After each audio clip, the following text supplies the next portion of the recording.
Guys, it's me, your girl Denise. Welcome back to my YouTube channel.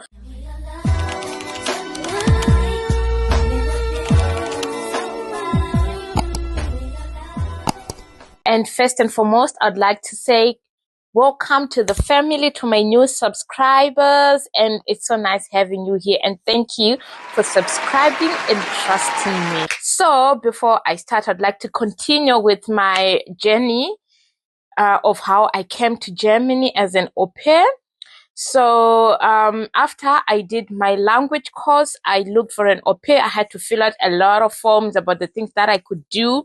And fortunately for me, I was someone who was already independent. I knew how to look after kids. I knew how to cook, and a lot of stuff I was already, because of obviously my age. I was now a grown up. I was literally a woman during that time. So it was easy for me to fill out the form, because some of the things were, can you iron? Can you cook? Can you look after kids on your own? Of which I already had so much experience in this area. And so what happened is, when I started looking for a family, I found a family. It was a Black family, and they were living here in Stuttgart. So yeah, they were happy with me and everything. They immediately sent me the paperwork and everything. So during that time, it was now a bit difficult to find an appointment at the embassy to get a visa to Germany. So I had used my sister's passport number to book for an appointment. So when I went for my visa appointment, they told me, "Why do you have a different number on your visa appointment? Your passport number is different from the one that is written on your appointment." And I was like, "Yeah, that's my old passport. It's got lost or something." And then the guard was like, "No, you have to change and put your new passport, or bring your old passport with you." And then I was like, "Yeah, okay, that's fine." So like that day, I was so devastated. I felt so low. I didn't know what to do, because this family was waiting for me. They wanted me to start in April, immediately as soon as I got my visa. So I just called my mom. I told her what had happened, and she was like, "Yeah, it's okay. Everything happens for a reason." So I went home, and then I had another agent. She had already registered me on another website to look for a family. So this Black family, I had to call them, and I told them, "Yeah, my passport got lost, so I couldn't go on with the interview. So I have to apply for a new interview, blah, blah, blah." You know what it is. I had to make up an excuse, because who would want to wait for you when they know you used the wrong information to go for your visa appointment? So after that, the new agent, there was a family. They sent me an email, and wow, like I had found the family for me. Like, it was a family of 4, mom, dad, and 2 little girls. It was so wonderful. And for me, it's like I connected instantly with this family spiritually.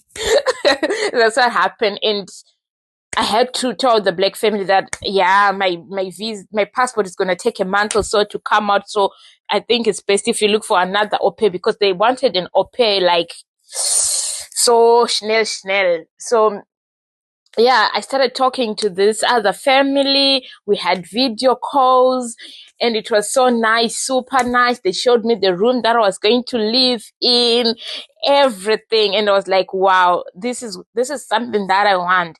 And yeah, that's how I got to get a family, a German family with 2 little baby girls, and yeah, I started waking up so early in the morning to look for an appointment, because it was now difficult to get an appointment at the embassy. So this at the morning, I was just sleeping, I'm like, I'm not an early bird. I sleep and I wake up around 10 or 11 when I don't have anything to do.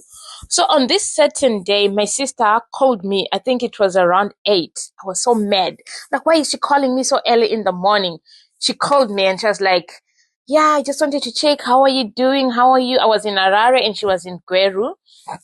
"Yeah, I miss you. When are you coming back?" And I was like, "Huh?" I was literally pissed off. Like, why is she calling me so early in the morning? Yeah. And then, when we were talking, I was like, something just told me, go on the German embassy website and check. I went, and immediately there were a lot of appointments. I immediately booked an appointment. I already had the paperwork and everything from my new family, my new German family. I immediately put in all the information and I got an appointment, and I told the family, and they had to send me some of the documents that were still missing, because some of these documents, they're supposed to be, like actual. I don't know how to say it in English. Forgive me. Sometimes I forget these English words. Guys, I hope I'm not speaking too fast, because I'm trying to avoid, losing some English words in between, because now, it's always German, German, German. So sometimes the English words, they vanish. Anyway, back to my story. So, yeah, the family was like, okay, we'll prepare the documents so that when you go for your appointment, you have everything in order. Yeah, yeah, yeah. So that was this guy. So, and then April came. No, my appointment was in March. I went for my appointment in March. Everything went well. The lady who interviewed me was so nice. And she didn't ask me a lot of questions, because in my passport, I had a lot of stamps, because I used to travel quite a lot around Africa. And so she's like, yeah, you love traveling. I was like, yeah. She's like, oh, I'm sure you're definitely gonna travel a lot out when you're also in Germany. I was like, yeah, definitely. That's one of my hobbies. So yeah, and then 3 days later, I got an email, and yeah, I got my Aupair visa, and yeah, I was so happy, and that's how I got to come to